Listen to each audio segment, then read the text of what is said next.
Assalamualaikum warahmatullahi wabarakatuh. Saya Rizal Mano, NIM 20051204062 dari TI 2020B akan menjelaskan materi tentang standarisasi jaringan komputer. Standarisasi jaringan adalah aturan main atau protokol yang digunakan agar semua hal dapat berjalan dengan baik.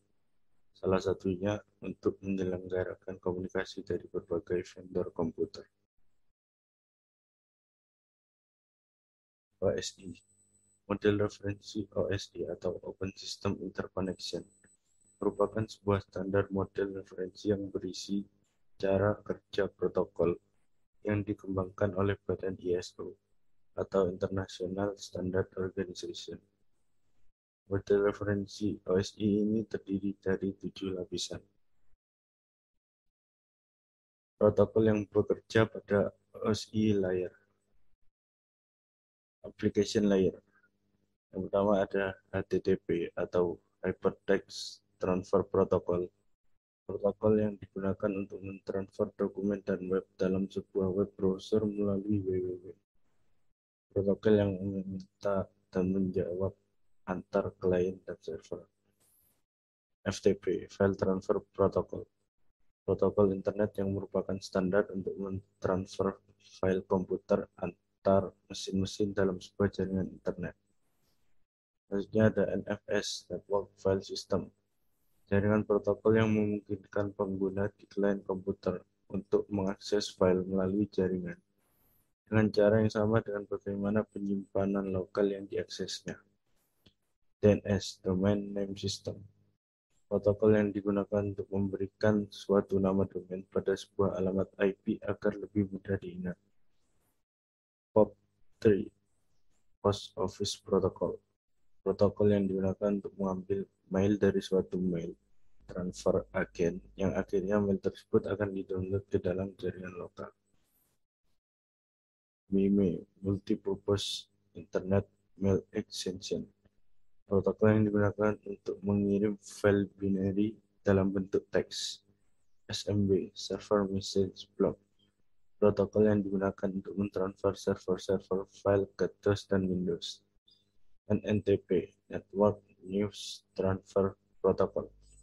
Protokol yang digunakan untuk menerima dan mengirim newsgroup. Dan yang terakhir, DHCP atau Dynamic Host Configuration Protocol. Layanan yang memberikan nomor IP kepada komputer yang memintanya secara otomatis. Dan selanjutnya ada Presentation Layer.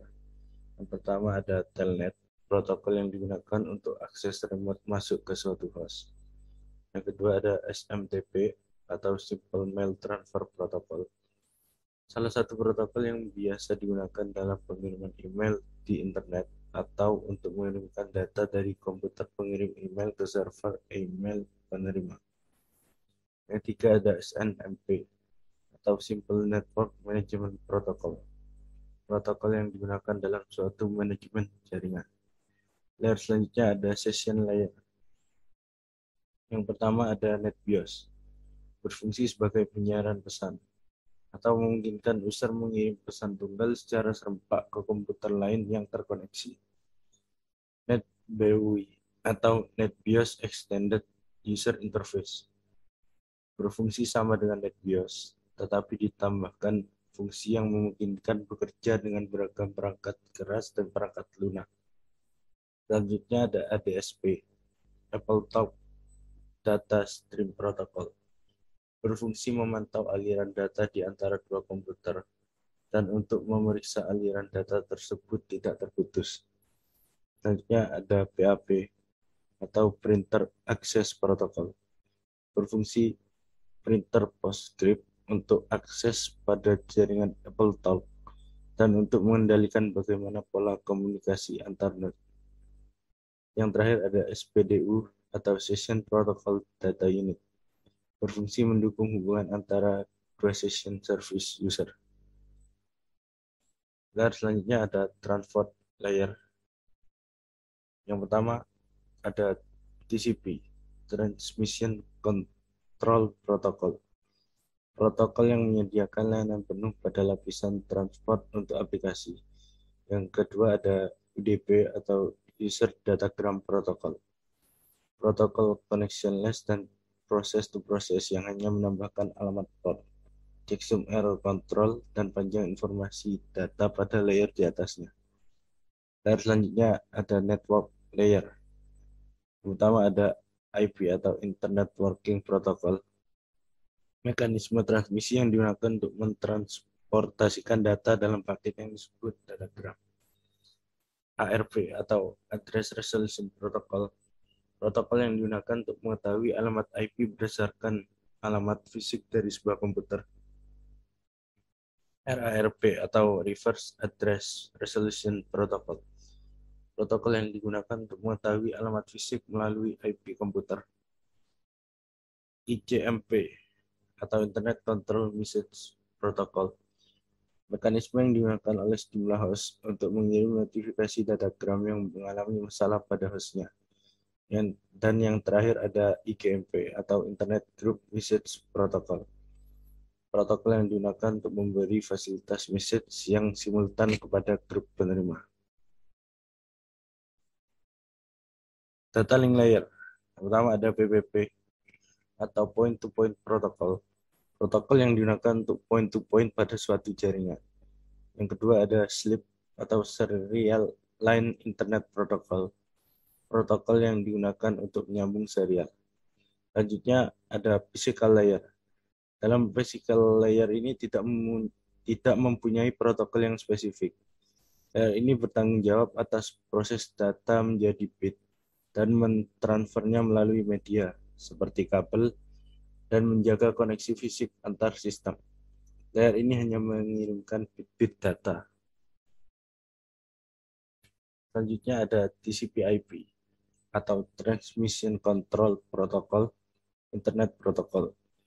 Merupakan model komunikasi data yang dikembangkan oleh US Department of Defense atau DoD yang merepresentasikan komunikasi data antar peralatan jaringan dan antar jaringan.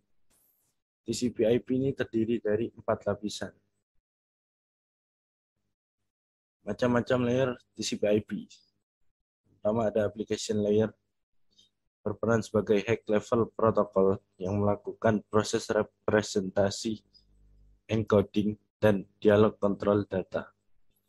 Menyediakan service terhadap software yang berjalan pada komputer. Beberapa protokol yang beroperasi pada application layer diantaranya HTTP, FTP, POP3, SMTP, dan lain-lain. Layer selanjutnya ada transport layer. Transport layer berfungsi menyediakan service yang akan digunakan oleh application layer. Mempunyai 2 protokol utama yaitu TCP dan UDP. Pada layer ini data diubah menjadi suatu paket data dan menentukan metode pengiriman, flow control, dan error correction terhadap paket data. Layer selanjutnya ada internet layer. Internet layer berperan untuk memberikan informasi alamat asal dan tujuan dari paket data dan menentukan jalur atau routing atau biasa disebut routing pengiriman paket data. Layer selanjutnya ada network access layer. Layer ini sering juga disebut sebagai host to network layer. Layer ini menangani semua komponen dan proses yang berkaitan dengan physical link, baik secara fisik maupun logikal. Informasi mengenai teknologi jaringan yang digunakan juga ditentukan pada layer ini.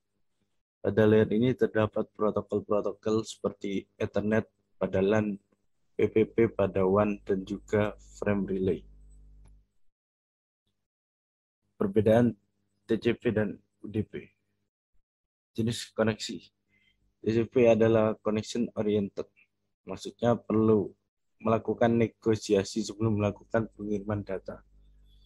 UDP berjenis connectionless. Maksudnya UDP langsung mengirim paket data ke tujuan tanpa perlu tahu penerima mau menerima atau tidak. Yang kedua, keandalan atau reliability. TCP bersifat reliable. Semua paket data yang dikirim akan diperiksa untuk menjamin paket TCP diterima dalam kondisi utuh. UDP bersifat unreliable. Tidak ada pengecekan apakah semua paket sudah sampai tujuan dengan utuh atau tidak. Ukuran header. TCP berukuran 20 byte, UDP berukuran 8 byte. Flow control. TCP mempunyai flow control, yaitu pengawasan terhadap jumlah data yang dikirimkan pada satu waktu secara terus-menerus. UDP tidak memiliki flow control. Artinya ada resource. TCP membutuhkan banyak resource seperti CPU dan memori. Sedangkan UDP, resource yang dibutuhkan jauh lebih kecil. Broadcast. TCP tidak memungkinkan broadcast. UDP bisa untuk broadcast. Dan yang terakhir ada penggunaan. TCP umumnya digunakan pada aplikasi yang membutuhkan keandalan yang tinggi. Sedangkan UDP cocok untuk aplikasi yang membutuhkan transmisi cepat dan mengizinkan adanya sedikit data yang hilang. Sekian yang dapat saya sampaikan, kurang lebihnya mohon maaf. Terima kasih. Wassalamualaikum warahmatullahi wabarakatuh.